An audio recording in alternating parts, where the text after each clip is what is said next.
ब्रह्मणदर्पविनाशनलिङ्गं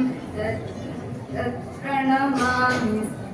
शिवलिङ्गं सर्वसुगन्धसुलेपितलिङ्गं बुद्धिविवर्धनकारणलिङ्गं सिद्धसुरासुरवन्दितलिङ्गं तत्प्रणमामि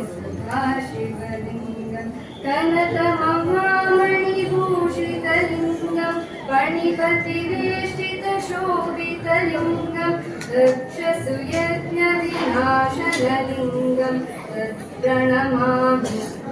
शिवलिङ्गं कुङ्कुमचन्दनलेपितलिङ्गं पङ्कजहारशोभितलिङ्गं सञ्चितपापविनाशनलिङ्गं तत्प्रणमामि शिवलिङ्गं देवगणार्चितसेवितलिङ्गं भावैर्भक्षिभिरेव च लिङ्गं दिनकरकोटिप्रभाकरलिङ्गं तत्प्रणमामि शिवलिङ्गम् अष्टदलोपरिवेष्टितलिङ्गं सर्वसमुद्भवकारणलिङ्गम् अष्टदरिद्रविनाशनलिङ्गं तत्प्रणमामि शिवलिङ्गं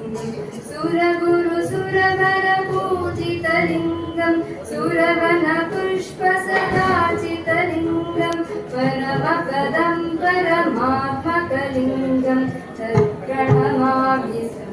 शिवलिङ्गं तत्प्रणमामि शिवलिङ्गं तत्प्रणमामि शिवलिङ्गं लिङ्गाष्टकमिदं पुण्यं यः पठेत् शिवसन्निधौ